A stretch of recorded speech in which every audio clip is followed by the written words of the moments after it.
Welcome to the Republic of Philosophy. And today on the program, we're going to be reading Martin Jay's history of the Frankfurt School called The Dialectical Imagination, a history of the Frankfurt School and the Institute of Social Research from 1923 to 1950 by Martin Jay. And this is a very interesting book. It was published in 1973. And I have a particular interest in the Frankfurt School. I'm very interested in the work of Adorno, Marcuse, Horkheimer. So we're just going to read through this book and we're going to see if there's anything that we find interesting. Chapter 1, the creation of the Institute for Social Forschung and its first Frankfurt years. One of the most far-reaching changes brought by the First World War, at least in terms of its impact on intellectuals, was the shifting of the socialist center of gravity eastwards, the unexpected success of the Bolshevik Revolution, in contrast to the dramatic failure of its Central European imitators, created a serious dilemma for those who had previously been at the center of European Marxism, the left-wing intellectuals of Germany. In rough outline, the choices left to them were as follows. First, they might support the moderate socialists and their freshly created Weimar Republic, thus eschewing revolution and scorning the Russian experiment. Or second, they could accept Moscow's leadership, join the newly formed German Communist Party, and work to undermine Weimar's bourgeois compromise. Although rendered more immediately by the war and rise of the moderate socialists to power, these alternatives in one form or another had been at the center of the socialist controversies for decades. A third course of action, however, was almost entirely a product of the radical disruption of Marxist assumptions, a disruption brought about by the war and its aftermath. This last alternative was the searching re-examination of the very foundations of Marxist theory, with the dual hope of explaining past errors and preparing for future action. This began a process that inevitably led back to the dimly lit regions of Marx's philosophical past. One of the crucial questions raised in the ensuing analysis was the relation of theory to praxis, or more precisely, to what became a familiar term in the Marxist lexicon, praxis. Loosely defined, praxis was used to designate a kind of self-creating action which differed from the externally motivated behavior produced by forces outside man's control. Although originally seen as the opposite of competitive theoria, when it was used first in Aristotle's metaphysics, praxis in the Marxist usage was seen in dialectical relation to theory. In fact, one of the earmarks of praxis as opposed to mere action was its being informed by theoretical considerations. The goal of revolutionary activity was understood as the unifying of theory and praxis, which would be in direct contrast to the situation prevailing under capitalism. How problematic that goal, in fact, became increasingly clear in the post-war years, when for the first time socialist governments were in power. The Soviet leadership saw its task in terms of more survival than of realizing socialist aims, not an unrealistic appraisal under the circumstances, but one scarcely designed to placate socialists like Rosa Luxemburg, who would have preferred no revolution at all to a betrayed one. Although, from a very different perspective, the socialist leadership in the Weimar also understood its most imperative goal to be the survival of the new government, rather than the implementation of socialism. The trade union consciousness, which, as Karl Stroke has shown, permeated its ranks well before the end of the Second Reich, meant the squandering of what opportunities there might have been to revolutionize German society.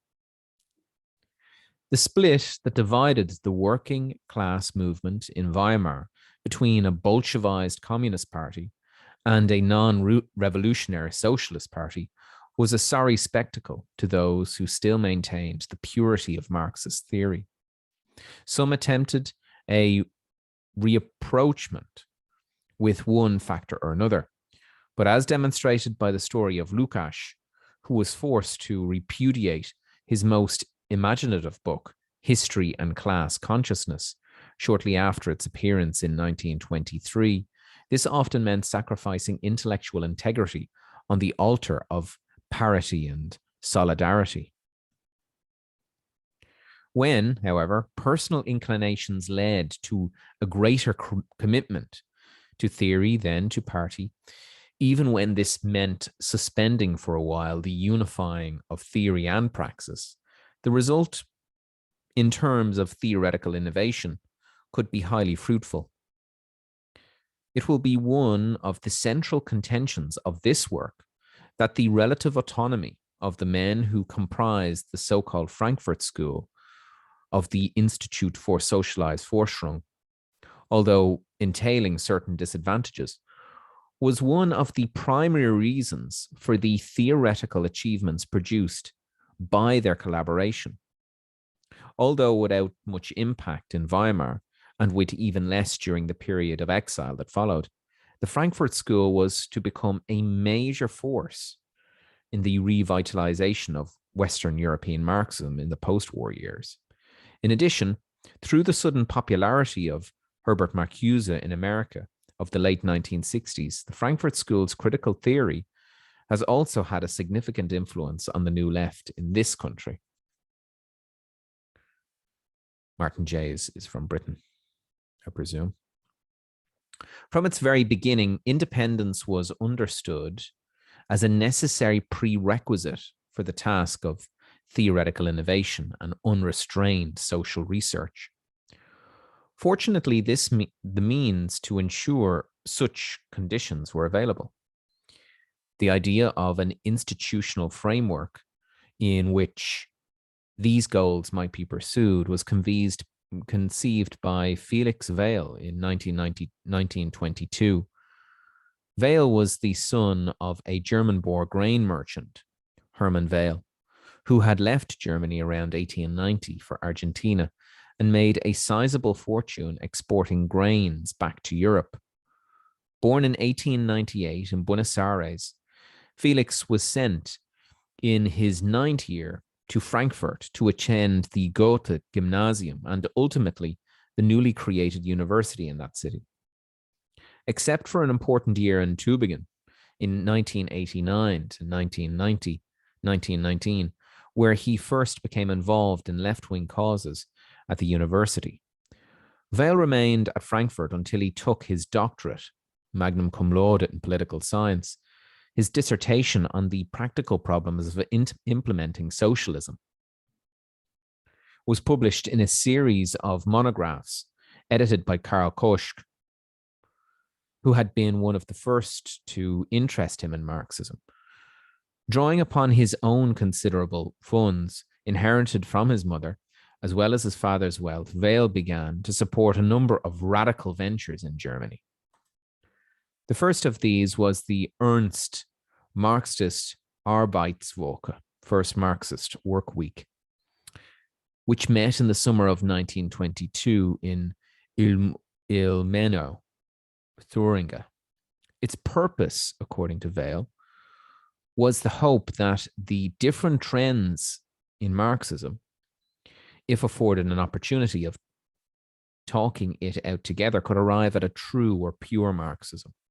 Among the participants at the week-long session were George Lukács, Karl Kosch, Richard Sorg, Friedrich Pollock, Karl August Wittvogel, Bela Fogg-Ariasi, Karl Schmuckel, Konstantin Zetkin, the younger of the two sons of the well-known socialist leader Clara Zetkin, Heda Gumpster, then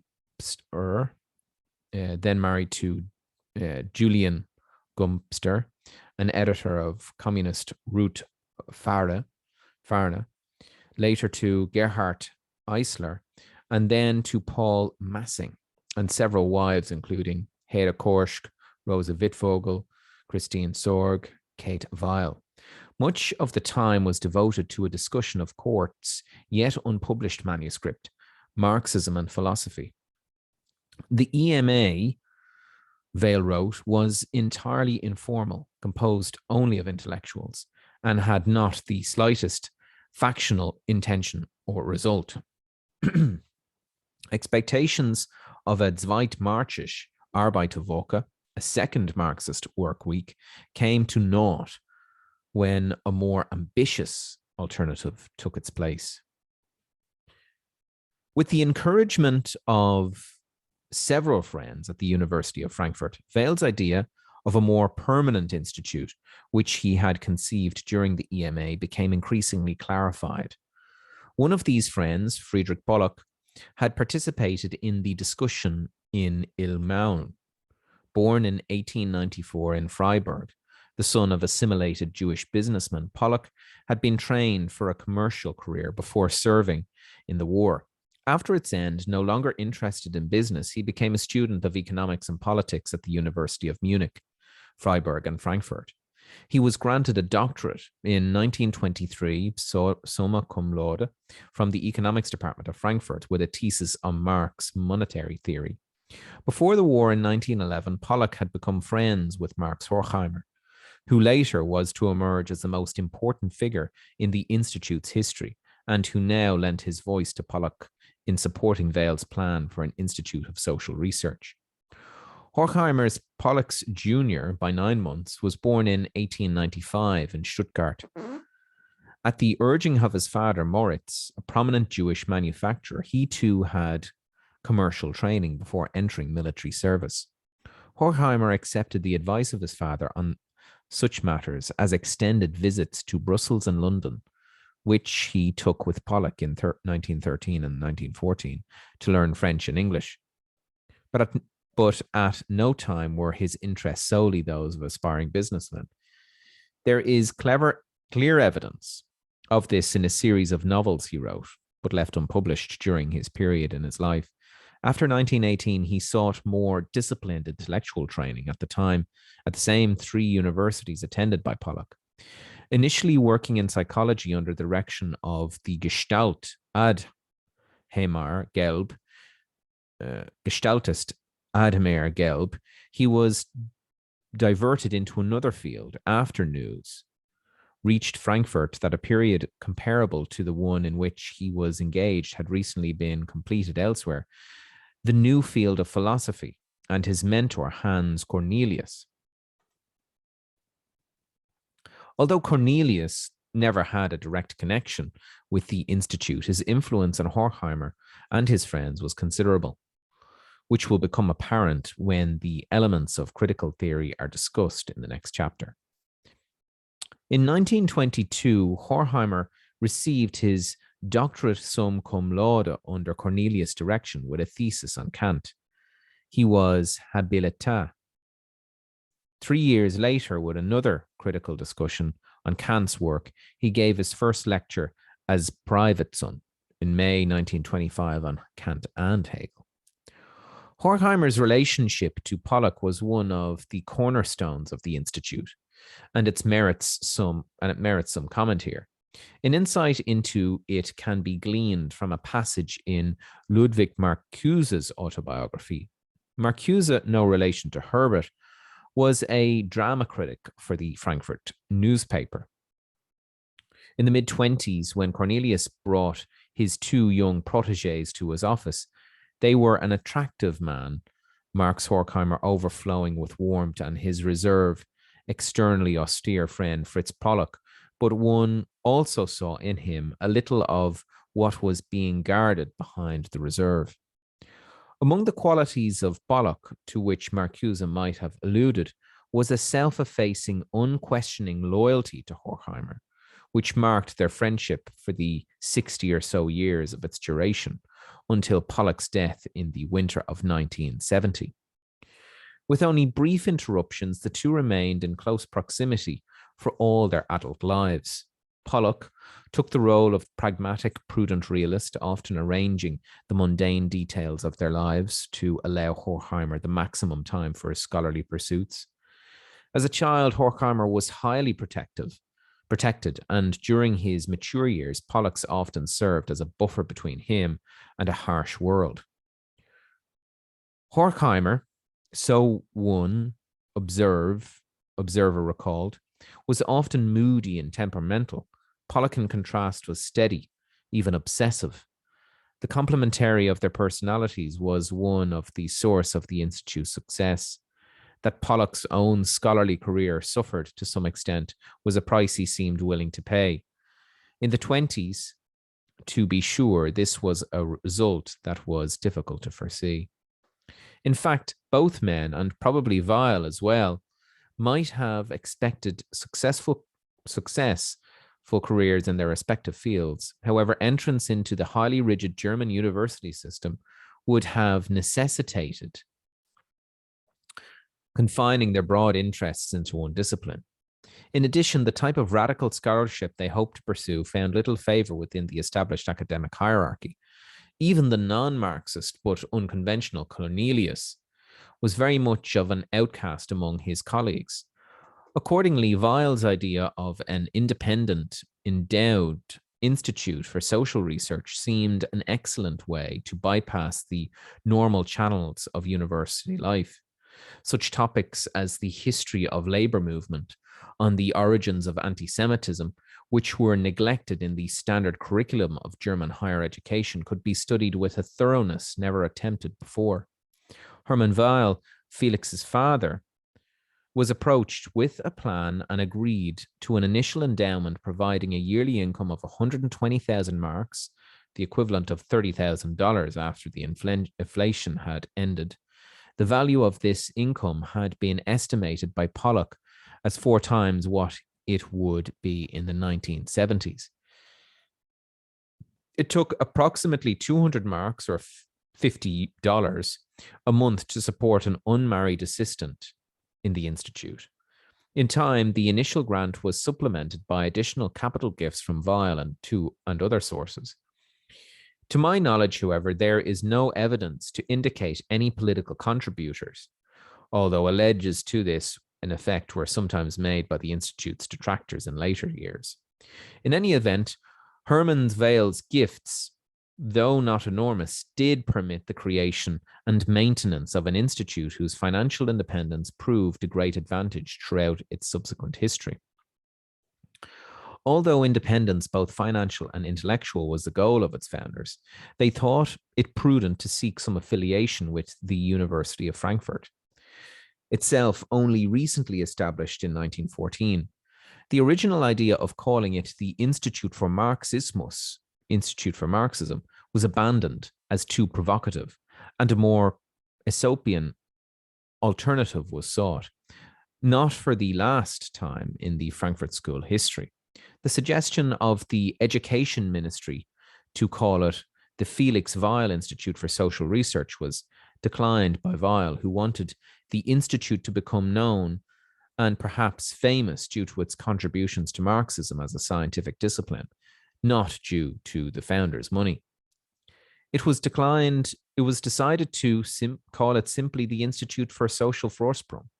Weil also refused to habilitate himself and become a private son, or to consider the possibility of further academic advancement leading to the directorship of the institute, because countless people would have been convinced that I bought myself a venia legendi, or later, the chair.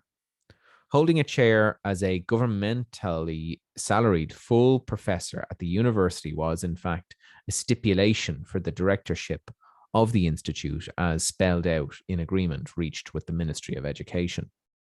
Weil proposed a candidate an economist from the Technische Hochschule in Aachen, Kurt Albert Gerlach.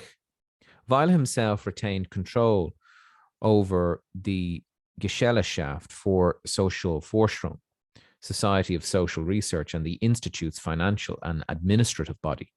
Gerlach shared with the Institute's founders an aesthetic and political distaste for bourgeois society. He had cultivated the former through connections with the Stephen George Circle, and the latter through an acquaintanceship with the Fabians gained during several years of study in England. His political inclinations were firmly to the left.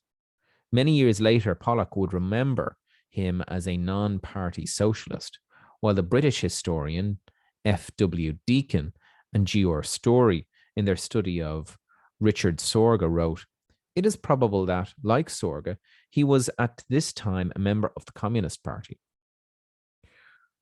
Whatever the precise nature of Gerlach's politics, when proposed by Vale, he was accepted by the Economics and Social Science Department as a professor and by the Education Ministry as first head of the Institute. In early 1922, Gerlach wrote a memorandum on the foundation of an Institute of Social Research, in which he stressed the synoptic goals of the Institute. Shortly thereafter, it was announced that he would deliver a series of inaugural lectures on anarchism, socialism, and Marxism. But the lectures were never given. For in October 1922, Gerlach suddenly died of a heart attack of diabetes at the age of 36. He left his library of 8,000 volumes to Vale, who passed it on to the Institute. The search for a successor focused on an older man who would serve as interim director until one of the younger founder membership was old enough to acquire a chair at the university. The first possibility was Gustav Mayer, the noted historian of socialism and the biographer of Engels. But the negotiations floundered, as Mayer remembers it, on the demands made by Vale, whom he later dismissed as an aristocratic communist, for total control over the Institute's intellectual life. If this was true, Vale's insistence was certainly short-lived. For the next candidate, who actually got the position, asserted his own domination very quickly. Vale's influence on intellectual questions appears, in fact, never to have been very great. The final choice for Gerlach's replacement was Karl Grunberg, who was persuaded to leave his post as professor of law and political science at the University of Vienna to come to Frankfurt. Grunberg had been born in Foscani, Romania, in 1861 of Jewish parents. He later converted to Catholicism to assume his chair in Vienna. He studied jurisprudence from 1881 to 1885 in the Austrian capital, where he subsequently combined a legal and an academic career. In 1909, he became professor of Vienna, and in the subsequent years began editing the Archive for the History of Socialism and the Workers' Movement, popularly known as Grunberg's Archive. Politically, Grunberg was an avowed Marxist who had been called the father of Austro-Marxism by one observer. This characterization, however, has been disputed by the historian of that movement, who has written that it was true only insofar as the representatives of Austro-Marxism were his students at the University of Vienna, but not in the sense that Grunberg himself can be counted among the Austro-Marxists, since his work had primarily historical character and was not devoted to achieving a unity of theory and praxis. Grunberg's relative indifference to theoretical questions seems to have persisted after his coming to Frankfurt. Although his journal did contain an occasional theoretical article, such as Karl Koch's important Marxism and Philosophy, in 1923, and Georg Lukács's critique of Moses Hess 3 years later. It was primarily devoted to historical and empirical studies, usually grounded in a rather undialectical, mechanistic Marxism in the Engels-Kautsky tradition.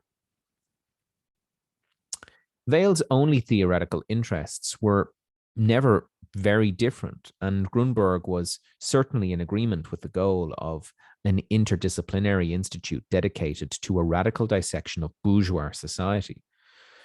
So the problem of Gerlach's successor was satisfactorily resolved by the time the institute was ready to begin operations. Grunberg, it might be noted in passing, was the first avowed Marxist to hold a chair at a German university. The official creation of the institute occurred on February the 3rd, 1923, by a decree from the Education Ministry, following an agreement between it and the Gesellschaft for Social Forschung. Accepting an invitation by Professor Drevermann of the Sneckenberg Museum of Natural Science to use its halls as a temporary home, the Institute immediately began to function, as Vale remembers it, among open moving boxes filled with books on improvised desks made of boards and under the skeletons of a giant whale. In March 1923, construction of a building to house its operations at Victoria Alla 17 near the corner of Brockenheimer Landesstrasse on the university campus was begun. Franz Rockel, Weiss's Vale's choice as an architect, designed a spare cube-shaped 5-story structure in the Neue Schachlichten, New Objectivity style, then becoming fashionable in the avant-garde Weimar circles. In later years, the irony of the institutes being housed in a building whose architecture reflected the spirit of sober objectivity that critical theory so often mocked was not lost on its members. Nevertheless, its 36-seat reading room, 16 small workrooms, 4 seminar rooms with 100 places, and library with space for 25,000 volumes served the young institute well. On June 22, 1924, the institute's freshly completed building was officially opened. Grunberg gave the dedicating address. At the outset of his remarks, he stressed the need for a research-oriented academy in opposing to the then current trend in German higher education towards teaching at the expense of scholarship. Although the institute was to offer some instruction, it would try to avoid becoming a training school for mandarins, prepared only to function in the service of the status quo, in pointing to the tendency of German universities to become centers of specialized instructions, institutes for mandarins. Grunberg was putting his finger on a persistent problem in German history. More than a century before, Wilhelm von Humboldt had attempted to draw the line between university devoted to practical training and academies fostering pure research. Over the years, however, the critical academy had been clearly shunned aside by the adjustment-oriented university as the model for German higher education. The institute, from its inception, was dedicated to countering this trend. Grunberg continued his remarks by outlining the differences in administration that would distinguish the institute from other recently created research societies. Rather than collegial leadership, as in the sense of a newly founded Cologne Research Institute of Social Sciences directed by Christian Eckart, Leopold von Weisse, Mark Scheller, and Hugo Lindemann, the Frankfurt Institute was to have a single director with a dictatorial control. Although the independence of its members was assured, true direction would be exercised in the distribution of the Institute's resources and the focusing of its energies. In subsequent years, the dominance of Marx Horkheimer in the affairs of the Institute was unquestioned, although in large measure attributed to the force of his personality and the range of his intellect. His power was also rooted in the structure of the Institute as it was originally conceived. Grunberg concluded His opening address by clearly stating his personal allegiances to Marxism as a scientific methodology. Just as liberalism, state socialism, and the historical school had institutional homes elsewhere, so Marxism would be the ruling principle at the Institute. Grunberg's conception of materialist analysis was straightforward. It was, he argued, eminently inductive. Its result claimed no validity in time and space, but had only relative historically conditioned meaning. True Marxism, he continued, was not dogmatic. It did not seek eternal laws. With this later assertion, critical theory, as it was later developed, was in agreement. Grunberg's inductive epistemology, however, did not receive the approval of Horkheimer and the other young members of the group. But in the first few years of the Institute's history, Grunberg's approach prevailed. The Grunberg Archive continued to stress the history of the labor movement while publishing an occasional theoretical work, such as Pollock's study on Werner Sombart and Horkheimer's article on Karl Mannheim. The tone of Grunberg's years, a tone of very different from that set of Horkheimer replaced him as director, was captured in a letter sent by a student at the Institute. Oscar H. Swede to the American Marxist Marx Eastman in 1927. The relative orthodoxy of the Institute's Marxism was frustrating to the young Swede, who complained of spending, quote, hours of exasperating argument in a Marxist institute with a younger generation settling down on an orthodox religion and a worship of an iconographical literature, not to mention blackboards full of mathematical juggling with blocks of 1000 K plus 400 watts of Marx's divisions of capital, function, and the like. God, the hours I've spent listening to the debate of seminars and student circles on the Hegelian dialectic, with not a single voice to point out that the problem can no longer be solved, if they ever were, by means of straw-splitting philosophical conceptions. Even the leader, Grunberg, faced with an audience of enthusiastic youth, convinced that relativity is a further installment of bourgeois ideology, substituting fluctuating ideas from Newton's absolute materialism, that Freudianism and Bergsonianism are insidious attacks from the rear, and that the war can be waged with the sword in one hand and the Geschichte der Historico Materialismus in the other, is constantly being brought up against the inherent contradictions in a Marxist materialist interpretation of history, and being forced to devise defenses against the logical conclusion that we may sit with our arms folded and wait for the millennium to blossom from the dung of capitalist decay. The fact is that economic determinism cannot produce either fighting or creative forces, and there will be no communism if we have to rely on recruits, on the certainty of cold, hunger, and low wages.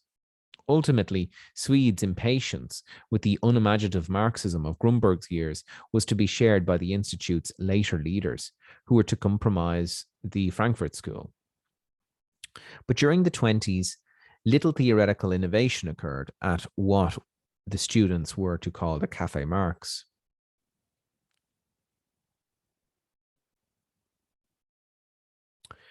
Symptomatic of its position were the close ties it maintained with the Marx-Engels Institute in Moscow under the direction of David Ryazanov.